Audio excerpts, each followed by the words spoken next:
रात के लगभग 7:30 बजे थे और वो नकाबपोश अपने कार में बैठकर एक नई खूनी मंजिल की तरफ निकल चुका था। कुछ देर बाद उसने एक पुरानी सी केमिकल फैक्ट्री के सामने अपनी कार रोक दी। वो एक पुराना पीहड़ इलाका था जहां किसी का आना जाना नहीं था। उसने अपनी सीट खोली और कार से बाहर निकल गया। नकाबपोश इधर उधर देखते हुए केमिकल फैक्ट्री के अंदर चला गया। अंदर जाकर उसने अपनी बेहोश ब्लडी यानी एक लड़की की तरफ देखा। नकाबपोश के चेहरे का मास्क भी उसकी आंखों में उभर चुकी डेविल स्माइल को छुपा नहीं पा रहा था। उसने एक पानी की बोतल उठाई और उस लड़की के सर पे उल्टी करके रख दी, जिसकी वजह से सारा पानी लड़की के सर के ऊपर गिर गया और उस लड़की ने एक झटके से अपनी आंखें खोली और धुंधली नजरों से उस केमिकल फैक्ट्री में चारों तरफ देखा। मैं यहां कैसे आई? मैं तो जॉगिंग। लड़की खुद से सवाल कर ही रही थी कि तभी पीछे से उसके कानों के बहुत ज्यादा करीब से एक आवाज आई, हेलो ब्लडी। लड़की बुरी तरह से कांप गई। उसने उस तरफ देखा तो नकाबपोश को देखकर वो ठंडे पसीने से भीग गई। तभी अचानक उसे याद आया कि जब वो सब 5 बजे करीब जॉगिंग पर निकली थी तब उसे यही मास्क मैन मिला था, जिसने अपने हाथों में एक इंसान का कटा हुआ और सड़ा हुआ सर पकड़ा हुआ था। वो वहां से भाग पाती उससे पहले ही उसके सर पर इस आदमी ने जोर से वार कर दिया और बस उसके बाद उसे कुछ याद नहीं। लड़की ने उठने की कोशिश की मगर उसे कसकर कुर्सी से बांध दिया गया था। कौन हो तुम? क्यों लाए हो मुझे यहां?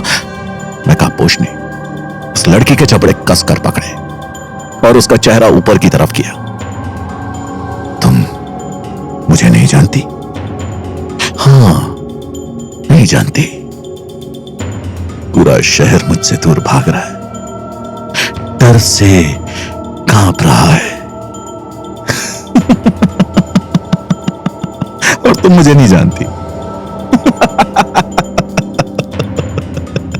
मैं तुम्हारी मौत हूं, सबसे बुरी मौत। तुम्हें कौन बचाएगा मुझसे?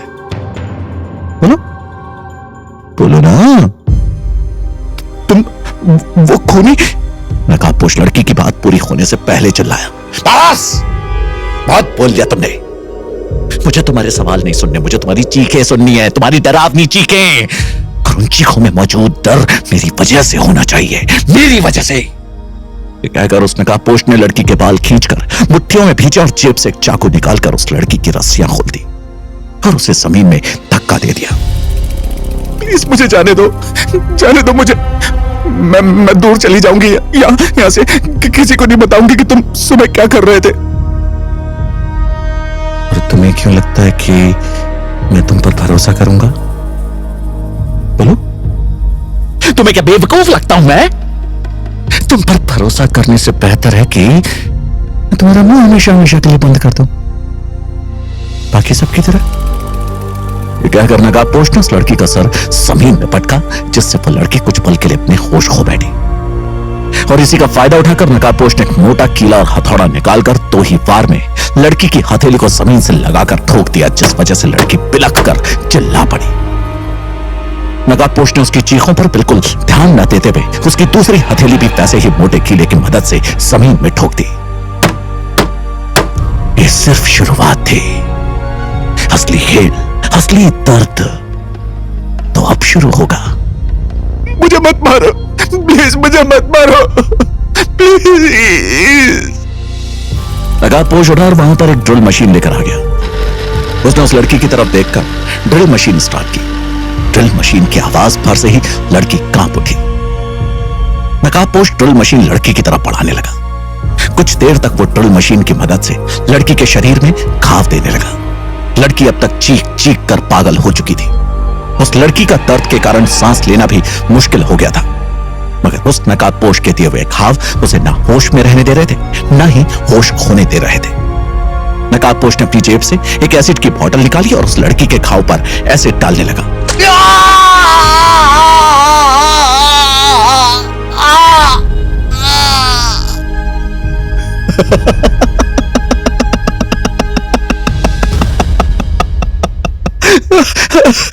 चीखो, जोर से चीखो, चिल्लाओ, तड़प तड़प कर मर जाओ। दर्द हो रहा होगा ना, बहुत दर्द हो रहा होगा। मरने का दिल कर रहा होगा, करना भी चाहिए, क्योंकि तुम लोगों की वजह से तो मेरा मारने का दिल करता है। और मारने का चीखो, वैसे चीखो जैसे मैं चीखता था, मैं तड़पता था, भीख मांगता था तुम लोगों के सामने। अब तुम अपने लिए भीख मत मांगो एक आसान मौत की। तुम्हारी सली जाति ऐसी है, तुम्हें बस छीनना आता है। तुम जैसों की वजह से मुझसे मेरा बचपन छीना गया, इसलिए आज मैं तुमसे तुम्हारी जिंदगी छीन लूंगा। और यह कहकर नकाबपोश ने बुरी तरह उस लड़की पर चाकू चला दिया, जिसके बाद एक खून भरी चीख के साथ उस लड़की ने कुछ ही पलों में अपना दम तोड़ दिया। वहीं दूसरी तरफ पूरे शहर में लगभग 9 बजे के बाद कर्फ्यू लगा दिया गया। ऑर्डर्स जारी हुए कि जो भी अनजान रातों में रोड पे घूमता दिखे, उसका वहीं बिना कुछ सोचे एनकाउंटर कर दिया जाए। पूरी पुलिस टीम शहर के हर चप्पे पर तैयार बैठी थी कि कब वो हत्यारा आए और उसका एनकाउंटर हो जाए। पुलिस डिपार्टमेंट किसी भी हालत में उस हत्यारे की वजह से हुआ एक और मर्डर नहीं झेल सकता था, मगर उनमें से किसी ने भी सोचा नहीं था कि आज भी हर बार की तरह हत्यारा उनकी नाक के नीचे से एक और मर्डर कर गया है, जिसका हर्जाना उन्हें भुगतना होगा। यह बात शहर से होकर नकाबपोश के कानों तक भी पहुंच चुकी थी, जो अभी उस लड़की को मौत के घाट उतार आया था। कितना वक्त बर्बाद करोगे मेरे पीछे? तुम वक्त बर्बाद करते रह जाओगे और मैं पूरे शहर को तबाह कर दूंगा। पूरे शहर को तुम लोग बस पीछा करते रह जाओगे और तुम्हें पता भी नहीं चलेगा कि मैं तुम्हारे पीछे चल रहा हूं, मगर 10 कदम आगे की चाल पर। इंतजार है तो बस चेक और मीट का, और ये इंतजार कल ही पूरा हो जाएगा, जब पूरा पुलिस डिपार्टमेंट एक बार फिर मुंह की खाएगा। वहीं एक लैब में एक हैंडसम सा आदमी बेहद संजीदगी से सफेद कोट पहनकर एक लाश की ऑटोप्सी कर रहा था, और यह लाश किसी और की नहीं बल्कि बिहान की थी, जो शहर की ऑटोप्सी लैब से गायब हो चुकी थी। तभी उसी जांच में उसे एक सस्पिशियस सी चीज दिखाई दी, जो शायद अब तक किसी की नजर में नहीं आई थी, या किसी ने इस बारे में उस तरह से शायद सोचा ही नहीं था।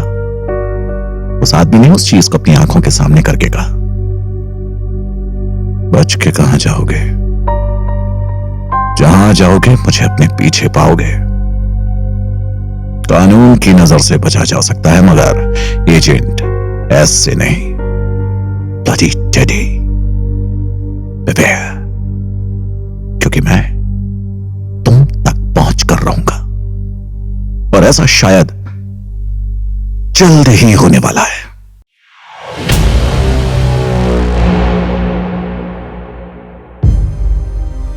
पूरी रात भयंकर कर्फ्यू लगा हुआ था। एक भी इंसान की डर के मारे बाहर निकलने की हिम्मत नहीं हो रही थी। आज भी पूरा दिन कर्फ्यू ही था। शिंदे गुस्से और टेंशन के मारे अपनी टीम से चेकिंग करवा रहा था कि कहीं कोई और मर्डर तो नहीं हो गया, मगर भगवान का शुक्र था कि अब तक उसे कोई नई लाश नहीं मिली थी। मगर तभी उसके फोन की मैसेज टोन बजी। मैसेज में सिर्फ 5 शब्द लिखे हुए थे, शहर की सबसे पुरानी केमिकल फैक्ट्री। उस मैसेज में किसी तरह का कोई हिंट नहीं था, मगर शिंदे को शक था कि यह मैसेज होना हो नए मर्डर से ही रिलेटेड है। उसने अपने फोन से उस नंबर पर कॉल लगाया जिससे मैसेज आया था, मगर नंबर उपलब्ध ही नहीं था। शिंदे का शक यकीन में बदलता जा रहा था। वो अभी इसी वक्त उस जगह पर जाना चाहता था, मगर वो अब भी इस शहर से उतना परिचित नहीं था। तभी शिंदे की नजर कौशिक पर पड़ी। कौशिक! शिंदे ने उसे पुकारकर अपनी तरफ आने का इशारा किया। Yes sir. कौशिक पहुंचा ही था कि शिंदे ने उसकी तरफ अपना मोबाइल करते हुए उससे पूछा, क्या तुम इस जगह को जानते हो? कौशिक ने असमंजस से नजरें फोन में गड़ाई और मैसेज पढ़कर हाँ में सर हिलाया। चलो मेरे साथ और रास्ता दिखाओ मुझे। शिंदे ने कौशिक को ऑर्डर दिया और अपनी पुलिस जीप की तरफ बढ़ गया। कौशिक भी शिंदे के पीछे पीछे चल दिया। उसे मालूम तक नहीं था कि आखिर शिंदे वहां जाना क्यों चाहता है। लगभग 1.5 घंटे बाद कौशिक ने उस पुरानी केमिकल फैक्ट्री के बाहर गाड़ी रोकी और गाड़ी के रुकते ही शिंदे लगभग उससे कूद पड़ा और तेजी से उस फैक्ट्री की तरफ भागा। कौशिक भी शिंदे के पीछे पीछे बढ़ गया। सर, अब तो बता दीजिए कि हम ड्यूटी छोड़कर यहां क्यों मौजूद हैं?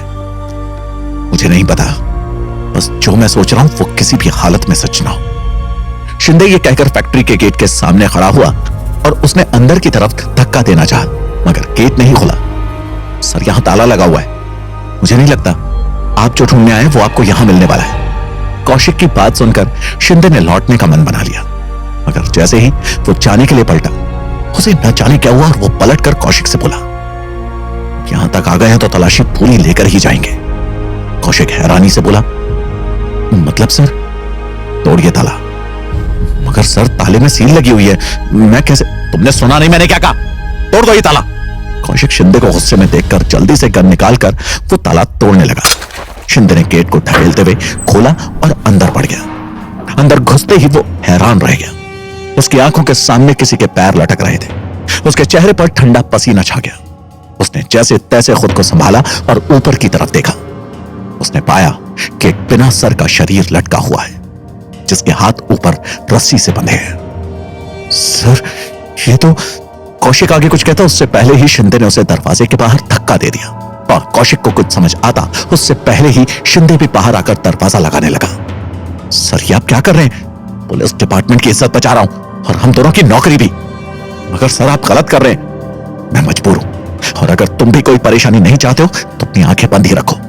भूल जाओ कि यहां तुमने कुछ देखा भी है। कौशिक को समझ नहीं आ रहा था कि वो शिंदे की बात माने या अपनी ड्यूटी करे, मगर वो ये भी समझ रहा था कि अगर आज उसने अपनी ड्यूटी की तो उसे इस वर्दी को अलविदा कहना होगा। कौशिक को गहरी सोच में देखकर शिंदे उसे वहां से खींच कर ले गया। सर, अगर कल एक और मर्डर हो गया तो आप क्या करेंगे? क्या उसे भी इसी तरह छुपा देंगे? शिंदे ने कौशिक की किसी बात का कोई जवाब नहीं दिया, क्योंकि वो खुद नहीं जानता था कि कल क्या होगा। वहीं दूसरी तरफ जब मिस्टर भारद्वाज तक उनके बेटे की लाश के गायब होने की खबर पहुंची तो वो गुस्से से और भी आग बबूला हो गए। उन्होंने एसपी राठी को कॉल लगाया। एसपी राठी स्पीकिंग, कहिए क्या मदद कर सकता हूं मैं आपकी? आपकी मदद जाए भाड़ में, मुझे मेरा बेटा चाहिए। क्या यही आपके डिपार्टमेंट की सुरक्षा? मेरे बेटे की बॉडी दिन दहाड़े गायब हो गई और आप बस हाथ पे हाथ रखकर बैठे हैं। मिस्टर भारद्वाज, शांत हो जाइए, शांत हो जाइए, हम कोशिश कर रहे हैं। आप कोशिश करें या ना करें, मगर मुझे मेरा बेटा चाहिए 2 घंटे के अंदर। ये कहकर मिस्टर भारद्वाज ने कॉल काट दिया। Hello hello. तभी पुलिस स्टेशन में वापस फोन बजा और एसपी राठी ने कॉल उठाया। ऑटोप्सी डिपार्टमेंट से एक आदमी बोला, सर, वो परसों आई हुई लाश मिल गई है। वो कल तक गायब थी और आज अचानक उसी जगह पर मौजूद है। समझ तो नहीं आ रहा है, लेकिन अब चिंता की कोई बात नहीं है। क्या बकवास है? एक लाश तुम लोगों की आंखों के सामने गायब होती है और उसी तरह तुम लोगों की आंखों के सामने आ भी जाती है और तुम लोग बस यूं ही तमाशा देख रहे हो। कौन था वो आदमी? मुझे पूरी डिटेल चाहिए। आसमान चीरो या जमीन खोदो, मगर मुझे वो आदमी चाहिए किसी भी हालत में। राठी ने गुस्से में कॉल कट कर दिया, मगर उसे सुकून था कि चलो विहान की लाश मिली तो सही। वहीं दिन के वक्त एजेंट एस अपना चेहरा कवर करके हॉस्पिटल से बाहर निकला और मुड़कर हॉस्पिटल की तरफ देखने लगा। एक सबूत मिल गया है, अब बस कड़ियां मिलना बाकी है और फिर मैं बहुत जल्द तुम तक पहुंच जाऊंगा। ये कहकर एजेंट एस अपनी कार की तरफ बढ़ गया। इस वक्त शहर में सिर्फ 5 घंटे के लिए कर्फ्यू हटा था और यही मौका पाकर एजेंट एस अपना काम करने बाहर निकला था।